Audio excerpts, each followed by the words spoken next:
Hi, it's Dave. Thanks for tuning in to On the Ledge, the Ontario Politics podcast. Just before we get to today's episode, if you enjoy On the Ledge, it's likely you'll enjoy our daily offering. It's called Now and Next, and I co-host it with my daughter, Erin Trafford. She's the CEO at Story Studio Network, and we always bring in our producer, Becky Coles, to talk about the stories of the day, and we highlight the daily brief.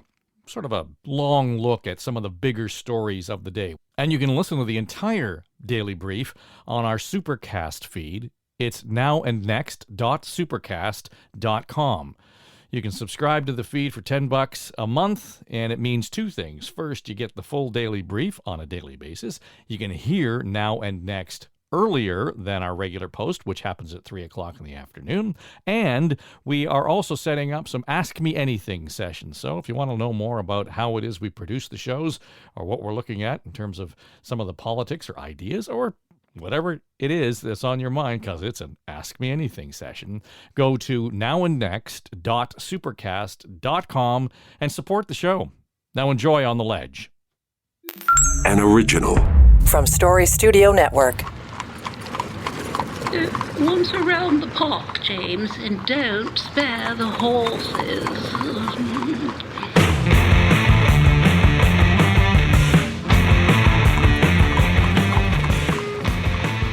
Well, here we are again. It is Friday, October the 7th. Welcome in.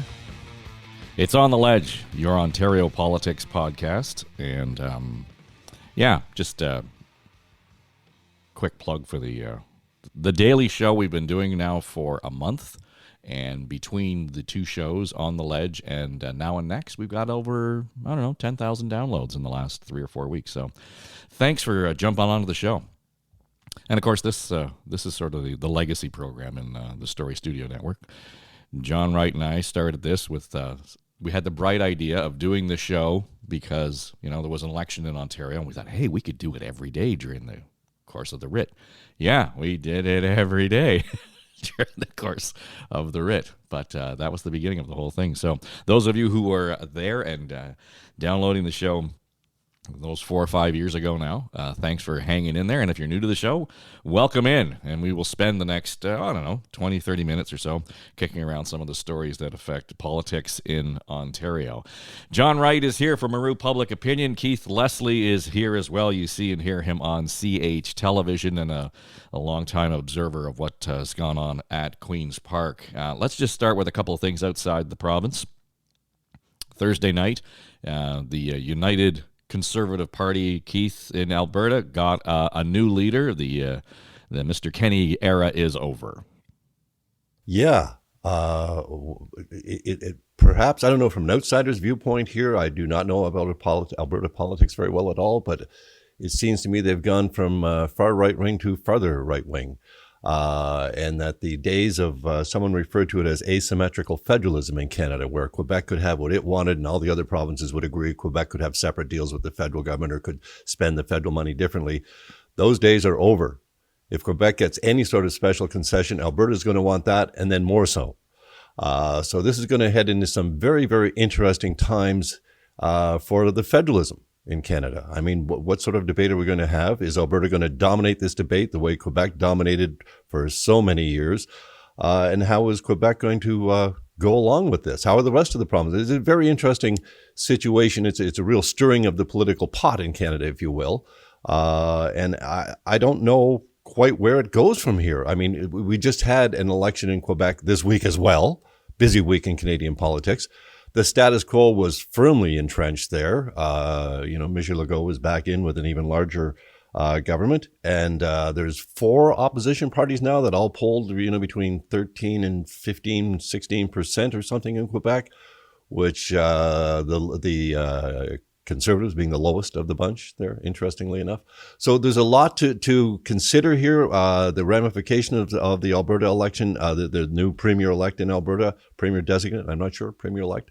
That is up to Albertans, I guess, is going to notice the biggest change, and the rest of us will watch from the sidelines at first. But this opening the election, the new premier with, basically a salvo at the federal government is no longer going to be telling us what to do and how to spend our money. That's an interesting way to go when you've just won. Well, I think, John, there's two sides to this. Yes, there's a push even further out to the right with their whole push on the Alberta autonomy kind of feel to it. But you will know better, just based on the attitudes in Alberta. Rachel Notley sitting back there, getting ready to measure for the curtains again in the Premier's office. Yeah, I suppose I look at this and say, shocking, those politicians in Alberta from the Conservative Party want nothing to do with the federal government. They want all in at the table, though. And so nothing really has changed, right? I mean, it just hasn't changed in terms of the demands of the federal government. What is interesting to me, however, is that this could be aligning with a new federal Conservative government, whether it's going to be a minority or a majority, which means that it will take advantage of that. That will be the breaking of the logjam. It will be because a lot of the voters who voted for the new, designated Premier of Alberta are the same people that voted for Pierre Poilievre. So there's a potential alignment here. Other than that, I think we'll have to wait and see what comes out of the next Alberta election campaign. But the reality is, I don't think it's going to shock many other Canadians in terms of the demands that Alberta puts on the table. This whole idea of a sovereign Alberta staying, it takes me back to the sovereign association with Quebec. I'm part of, I can have my own passport and Canadian, but I'm separate from, it's a constitutional non-starter anyways. It makes for great rhetoric, but we'll want to see. She'll win a seat. It'll be a while before that happens. She'll get ready for the election. It'll be a while before that happens, and it may be a long while before the Conservatives get into power, but I think the alignment federally, if Pierre Poilievre gets in, is going to be a much different atmosphere than what she's talking about now. Yeah, Poilievre and Danielle Smith will be kind of an interesting dance party. And I think that the chorus is going to sound something like this. Enough with the woke shit! Which was the line that we heard from Michelle Rempel-Garner in the House of Commons the other day. But there is that sense, John, and you've touched on this before, where the Conservatives may be viewed in some circles as being, extreme, et cetera, and we're talking about crazy shit all the time. But what they're doing is they're touching on a nerve among Canadians who are really frustrated, who've been without their power for the last 2 weeks, who are paying another 10 cents a liter of gas overnight. And all of a sudden, these affordability issues are really kind of catching fire. And they have actually, I think, got the lightning in the bottle here right now. Well, I think there's a couple of things, Dave. The first is that, and I've said this many times on this podcast, the federal government in Justin Trudeau has basically flown over Alberta for the term of its life in government, except for a couple of touchdowns at the airport now and again. Why wouldn't you in Alberta see the federal government as an enemy? Like, why wouldn't you? It's in terms of how it's treated the industry, in terms of how it's treated the bastion conservative group out there. It's just not important to their electoral status, and so they've ignored it. And so, rightly so, if we were in any other province and we were completely ignored, we were affected by the federal government policies in one of the largest parts of our economy that produce jobs, how we were looked at, I think we'd probably have that same mentality. So let's not forget that the federal government has not produced any kind of meaningful relationship with the people of Alberta. And that has provoked this. And if it were in any other province, we'd be getting the same thing. And it's not to say that all of a sudden, it's been like that recently. But, I go as far back as Peter Lougheed, who may be an anathema to the far right in Alberta, as being cooperative federalism and signing the Constitution and standing up for Alberta. But the reality is that the federal government has made no overture whatsoever, in my view, on any of these points to try and bring it forward and trying to tamp down the temperament out there. On the economy, I've just finished doing a big piece on it. And, where the reality is that we in this country feel really, really upset about the direction of the economy. Or pessimistic about the future of where it is locally, provincially, and federally. That's the underlying chorus. It's been in place now since about December of this past year.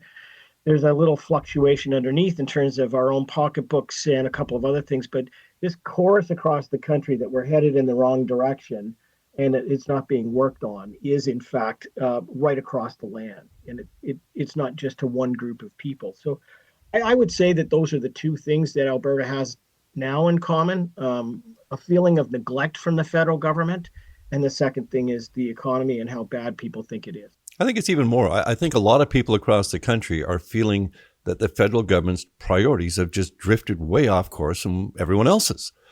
And the Conservatives have been fighting within themselves for a couple of decades now about being true Conservatives or being center in the middle of the road trying to get elected Conservatives. And it appears that this time, those that consider themselves the true Conservatives with hardcore, small c Conservative values are the ones that are appealing to a larger number of Canadians, because the alternative, they're using the term woke to put it down, but it sort of applies in a great many ways to the Trudeau government's priorities.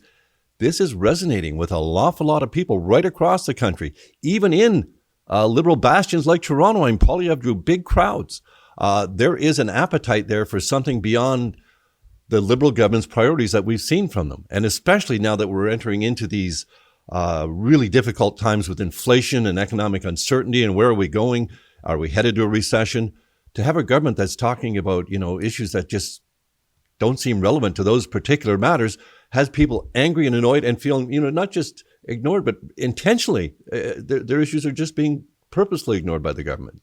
Well, of course, I agree with everything that you've said. And you look at the numbers, and it's basically 70% of Canadians are on your side, in my view. They are ignored. They don't have the things that are given to them. And I thought it was interesting this week. Again, the federal government, we've talked about this before, talks a big deal but delivers nothing. There's a voice that is missing at the table from people who want to own a home, who want to do a whole series of things with their lives. And the federal government has promised all of these things, but never delivered on them. And this is the problem with this government. All it is about image. It's not about the substance of making it happen. And so, I mean, they're the ultimate political pragmatists in saying, look, we don't need to have 70% of people on our side. All we need is to have 37%, and we're only 6 or 7 points away from that. You know how this game is played. And then they'll look at the 905 and they'll bring in scaremongering and then to try and, get around it. I'm not sure that's going to work at all and at this time out. But it was interesting to see the Deputy Prime Minister, Chrystia Freeland, who was out talking to the Iranian women the other day, making a speech in the front of the House of Commons on the Parliament Hill. And she said, we can do better. And it erupted into an absolute chant of throw them out, and screaming and yelling. And she just stood there. She didn't say anything. It was almost like a school teacher standing at the top of the room and waiting until everybody settled down. So a very uncomfortable period of time. And then looked at them. And rather than what Melissa Lantsman would have done, we are with you. We are going to do sanctions. We are going to do this. We're going to do that. She just repeated again, yes, we can do better. This is a government which is all about image, and it's not about substance. And that is the biggest problem that the Liberals have, and that's where the Conservatives are going to make their inroads. So let me ask you guys this. We talked about it on Now and Next or earlier in the week, and I'd just be curious because you've sort of defined the lanes here. We now talk about political parties in terms of their culture more than anything else. We don't talk necessarily about their plan for governing. We don't talk about their ideology around governing. We really are talking about cultural values. The Conservatives have a very specific lane in terms of their culture, and so do the Liberals. We're not talking about how are we going to tackle the deficit? How are we going to make sure that our healthcare is taken care of? How are we going to make sure that issues around affordability are head on? We're dealing with them head on. It's hard to define the differences in those areas. I think for politicians, the cultural issues are the ones they can log onto and drive as wedges. Well, that's what I mean. I agree. The other areas, how we're going to fix the economy, how we're going to deal with inflation. They agree on these issues for the most part. But for the most part, people don't give a shit. People don't give a rat's rectum about what about pronouns and all of that stuff. Exactly. We don't really care about the cultural elements that are coming up and rising to the surface that are the outrage wedges.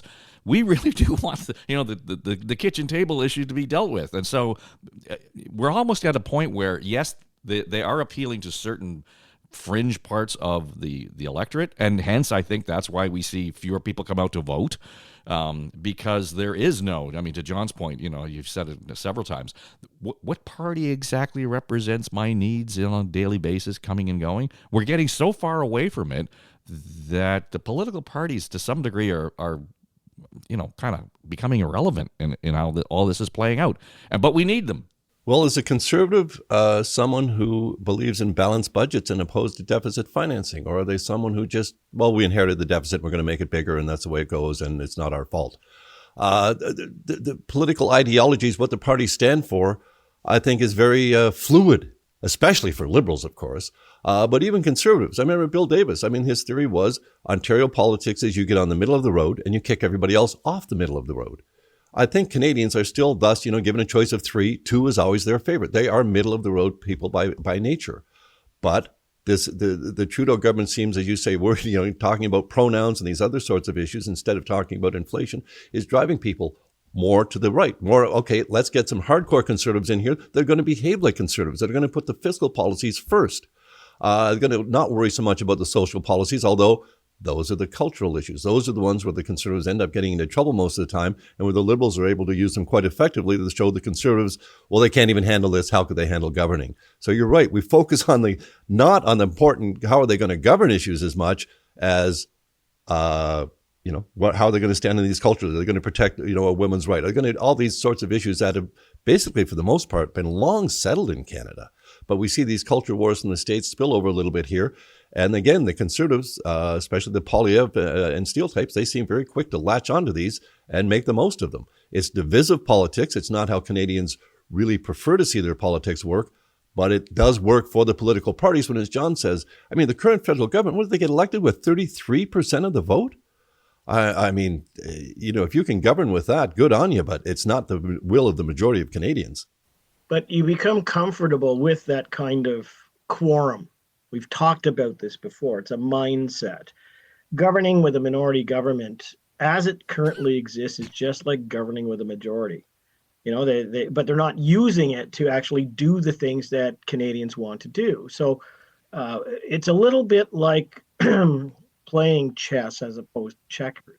Chess is when you look and say, well, I need the Maritimes. I need some of Quebec, so I'll take Montreal. I need the 905 in Ontario, and I need a good split outside of that.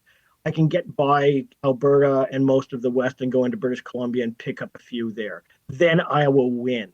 And that, if that is your approach to winning an election, then it means exactly what we've seen in the past few days, even with the Prime Minister. Of course, he should go out and see Atlantic Canada, but it's more of a priority that he go out and do it now because the federal government is there for them at a time when they're needed, and they will remind people of that the next time the election is there.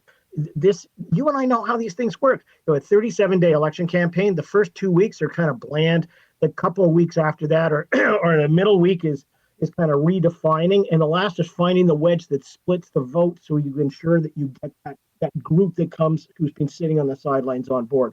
The Liberals are masters at playing that game. I don't know whether they're going to be able to do it this time, but if they control the clock, meaning that they don't have to go to the election right now, they can wait for 2 years or more, then we may be in a very different Canada by then. We might even have a new prime minister to run. So, they've got time on their side. I just want to get into that sort of riff off the conversation that you had about, we were talking about what are we offering for Canadians and, putting stuff on the table, but not really paying any serious attention to it. And it raised its head this week in Ontario when the Toronto Star did an investigative piece around the rolling out of the childcare program here in Ontario. And, we talked about this during the election campaign in Ontario, and that it was all a lot of shiny stuff and basically the squirrel to the electorate dog. We were going to get distracted by this, and it all sounded great, but the whole thing has been a complete and utter mess, to the point where it's very evident that neither the federal government nor the provincial government gave any real thought to how this was going to be rolled out in any serious way, and they're all focused on making sure that the numbers all match with the dollars that are coming from the feds and everything else. And what's completely lost in the entire conversation are the families right now that are just twisted in the wind waiting to find out whether or not they're going to get subsidy for the daycare as promised. And there doesn't seem to be any kind of clarity around that first, as to when it's going to happen or who it's going to apply to. So this is a really great example of the feds sort of just dropping something on the provincial lap and the province just kind of pushing it through, in this case, pushing it to the municipalities who weren't really ready for it either. And we have completely abandoned. They're going to be able to say, look at that, we gave you $10 a day daycare. And the whole thing is a complete mess. So, and the interesting thing to me, John, is there's so many targets there. There's no one throat to choke. So the angry families have no one person to blame on this. So the irony is, in all of that, for all of the poor planning and poor execution, the feds wear this as a badge of honor. Yeah, because as I said, it's all about image and not about substance. That's my personal view on this government and how it is nowadays. I guess the bottom line is that if you have a group of private sector daycare operators, and you are going to tell them you are going to have this, which may reduce the amount of cash flow that you have, and secondly, you're going to have more scrutiny and more control. So sign up to all of these provisions. And they say no. Well, then what do? You can't nationalize in the province of Ontario all those private daycares that you pay for them. So this is the dilemma. You may have certain groups that will be certain accommodation for those who are not privately run. But for those, if you and I had a business, would we operate that way where the government came in and said, look, you're not going to get this, you're not going to do that, and we're going to open up scrutiny for you and you got to do that? You and I would just say, screw yourself. Forget it. We're not going to do that. So it hasn't been thought through. It has been more of a political thing. And again, the federal government they may have made progress in other parts of the country, but in downtown Toronto, this is not the formula for success. I don't know what it is because it's not my field of expertise. But the reality is that if you gave people the real money and a voucher way to walk around and made it means tested so that, on one end, people would get more because they need more. And on the other end, that they don't have as much, they might be able to walk around and have a better advantage. So, it doesn't have to be $10 a day, but it may be more about having $100 in your pocket every day or something like, you know what I mean? Like it's more of what you can use it for as opposed to what you may get. When we look at the way this is rolling out, though, if you end up with the private daycare, the privately run for-profit organizations, if they withdraw their service, that's 30% of the childcare spaces in Ontario alone. That's a significant number. And all of a sudden, then you have folks in those daycares looking at it and saying, I can't afford it anymore, but I can get the subsidized childcare over here. It only creates an obstacle for them. It creates a capacity issue. We end up with fewer spaces as a result of this program, ironically enough, because people then are just on these waiting lists, and eventually the kids are going to go to school, so they age out of the system, so to speak. We have actually created a problem where we have reduced the actual capacity for subsidized daycare in Ontario if this all falls apart. Absolutely. The subsidized daycare, I think, is a pipe dream and a promise that can't be fulfilled, not reality, not in Southern Ontario, certainly not in the GTA. If you're paying $2,000 to $4,000 a month to have one or two children in daycare, and you think that's going to get to $10 a day, where on earth is that going to happen? I mean, it's just not. It never was going to happen. It's going to be the survival of the economically fittest, as it always has been, because I don't think a lot of these private daycare centers are going to have to go out of business. They had waiting lists beforehand, and they'll be able to keep an awful lot of those people who were paying these outrageous prices because they've got the economic means to do so. An awful lot of women that I worked with, after they had the second child, it became a real tough decision. Could they stay working full-time after the maternity leave, or would they have to move on?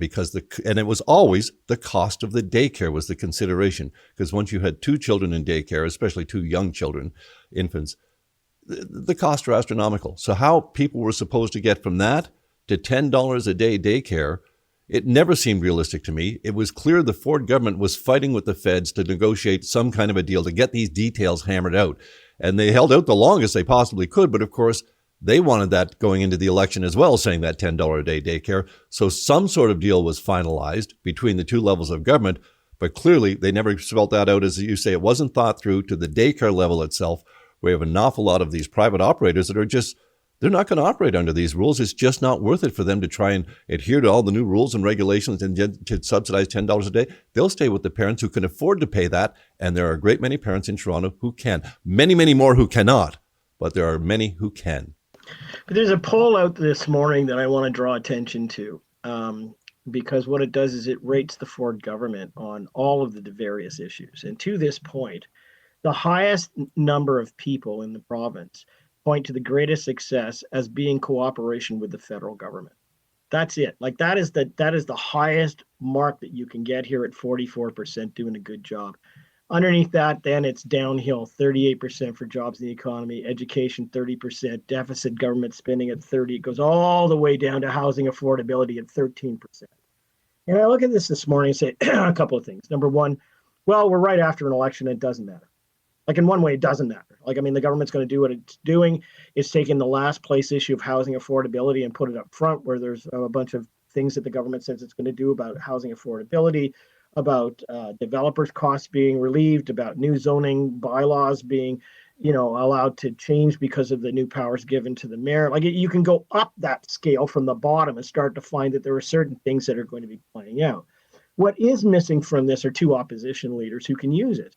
There is no organized group in this province politically, except for Mike Schreiner, who is just always who he is and one lone voice. But I look at a poll like this so soon after an election and say, this is the roadmap for the future. And I don't know who, the leaders of those other two parties are going to be and when it's going to take place. But the reality is that the Ford government is very vulnerable on many of these different areas. But right now it's supreme because it has a huge majority. I thought it was interesting that they scored well on how they dealt with the COVID-19 pandemic. I mean, talk about a rearview mirror issue. Well, they did, but they didn't score well. It's 77% say they're failing in seniors, poor or very poor on senior care, 80% failing on health care. And I think that's the rating on the pandemic handling is just that people are not looking rear view. The pandemic is over. They don't want to talk about it. They don't want to consider it. They are looking forward. And just in today's reality, and this was a reality before the election, the NDP and the Liberals, they had leaders going into this election who knew that Ford and his government were extremely vulnerable, especially in the long-term care situation during the pandemic, but afterwards as well. CBC came out with a report last week. Remember, a year ago, they promised, okay, the long-term care inspections that we failed on utterly when we shut them down, they're back. We're going to have them. 58 of 630 homes have been inspected in that year, according to the CBC. So nothing is really changing at all. They're very vulnerable on that. They were vulnerable on that before the election. So here we are, as you say, a very short term after the election. They're still extremely vulnerable on their handling of health care and of seniors care. And the health care, of course, the fear is privatization, that they're bringing in more and more private sector delivery, which we know it's coming. And the economic realities are how this government is ideologically, they are bent that way as well. But they are not getting high marks for this. But they weren't getting them before the election either. And the two opposition parties failed to cash in then. They need to do better on it now. But as you say, this is the time when you do the heavy lifting in a government right after your election. The first year afterwards. I would differ slightly with your view, Keith, and that is that the reason why healthcare is as high as it is because there's been a de facto withdrawal of service. I mean, if you want to go into an emergency ward and you're going to sit there for 21 hours, there's lots of anecdotal and personal experience even around this neighborhood where people have gone with a broken ankle requiring surgery and being in the hallway for 3 days and then being in a room for 2 days and then having to get surgery and then getting home right away. So like what normally would have taken a shorter period of time is being fraught with difficulty. And so they say, well, that's all healthcare. The problem is we don't have enough doctors as well for 1.25 million people in this province. And so where are they going to go? Like they can't go to walk-in clinics because all of them are filled up. So they're going to show up in the emergency ward. So the healthcare system itself is under pressure. It's paying a lot more for the nurses who are by private sector now working there. A lot of them have left because of what's happened. So we've got a real problem with the structure of the healthcare system and how it can deliver and how people can get to it. On the other side, we've got this graying elderly population. We have now 600,000 people who retired last year. I mean, that's it, man. And it only gets more from now on. And what do we get? We only get, compared to that, we get a a 5-to-2 ratio of people coming into the workforce. So we all of a sudden have this group of people who are going to put huge pressure on that healthcare system as they get older. They're going to put huge pressure on everything from long-term care homes to available hospices and everything else. And the problem, of course, is that it's not a priority. And you can just see, I got to say, as a 65-and-a-half-year-old guy, I'm really, really concerned about things now. Like, I don't know where I will be 9 years from now when this healthcare system is sagging under the weight of so many seniors who are going to need those things. And I'm at the back of the boomer lane. I'm not at the front. But we are looking right now. You think affordable, attainable housing is a big issue in this province? It's going to be huge unless we do things for that. But Keith, the difference is that I think people at that stage will say, I don't care if it's privately delivered. I don't care as long as I can get it. And even if I have a house that's worth this much money, I'm willing to put a tax on it so I can get it as well. Like there could be even that. But this old hip card as the complete credit card to our future, that everything is okay, is being demonstrated now where it's not okay even when we have it. So there's going to have to be a blend of new resources and new ideas. But we're running out of racetrack. And that's the biggest concern I have, because the healthcare system and the senior care are at the bottom of the list in terms of how this government is perceived. And yet they are the priorities that we're heading into right now. It's just going to be wicked. Right now, though, there are hospitals across this province that in each case have, 5 to 15, 20 nursing vacancies. They can't fill the jobs. So, and to your point, John, where the nurses are leaving the hospital system, going working in private clinics, et cetera. Those are really on the ground issues. And that's not taken into account in terms of the fatigue that builds into the system. There's a decision fatigue as well, because we've gone through COVID. So all of this kind of lingering worry, or the aftermath of COVID, I think is really going to kick in, and we're going to see the long-term effects of that, certainly in the healthcare industry for certain. Before we go, I just want to touch on, we are 3 weeks out from the municipal elections here in Ontario. Two things. Striking, I saw the story earlier in the week. 20% of the council races have already been decided by acclamation. That there are so few candidates out there that in some cases entire councils have been acclaimed. And I was talking to Josh Cole. You remember Josh was a city councillor and was the head of the TTC for a while here in Toronto. And he said there are some councils at large where they need 6 people to be elected, and they can only get 5 candidates. So, we talk a lot about voter apathy here. We can't attract good candidates, and this is the most important level of government as far as I'm concerned. Municipal government is the one that touches you every day. I don't know if it's apathy, though. I don't know there's apathy. I think people are genuinely concerned with the behavior they saw by people during the pandemic, going and protesting at mayors' homes, at the homes of public, medical officers of health and this sort of thing, and just outrageous threats online and verbally, over the phone messages, just campaigns of harassment against publicly elected officials during the pandemic, which was unprecedented. And, it was certainly in all our lifetimes. No one knew how to properly deal with these things, and there was going to be questionable judgments made for sure. We all knew that. But the level of vitriol directed at some public officials would make me think twice, especially in smaller communities like this, which is generally where this happens, where no one's running or they can't get enough people to run. It's because everyone knows everyone. And you know who you're going to have to deal with and how you're going to have to deal with them. And is it worth it? Is it worth the hassle? The level of truly abhorrent behavior against some public officials during the pandemic was shocking. And I think, real legacy stuff. It hit people home, and they thought, it's just not worth it. I mean, we're seeing in the United States where librarians are saying, it's not worth my job.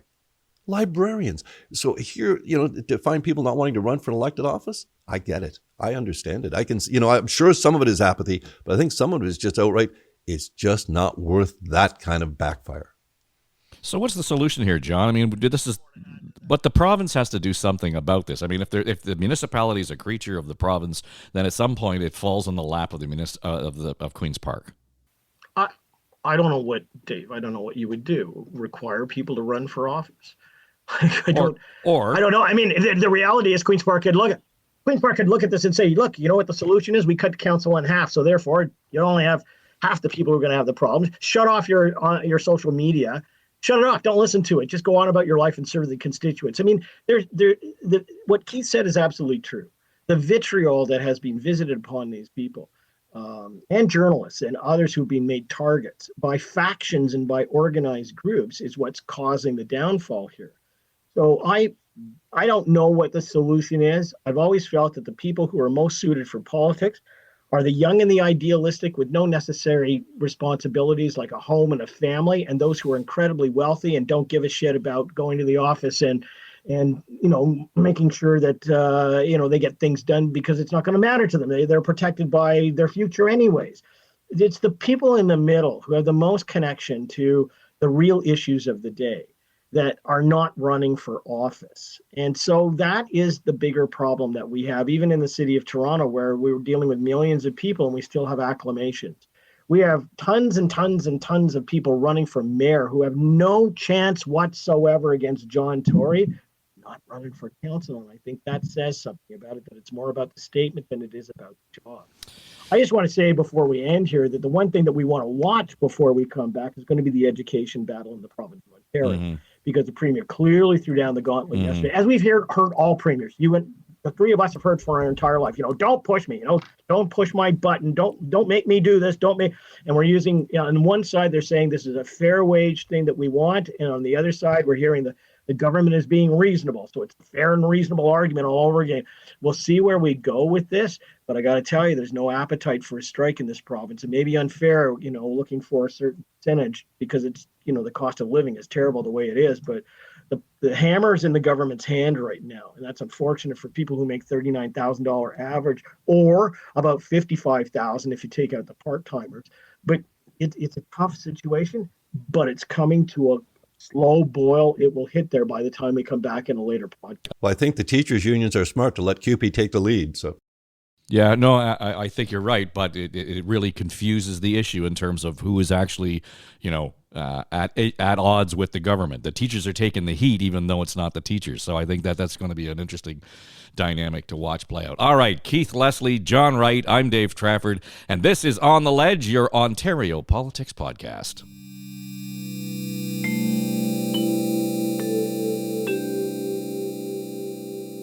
This is SSN. Story Studio Network.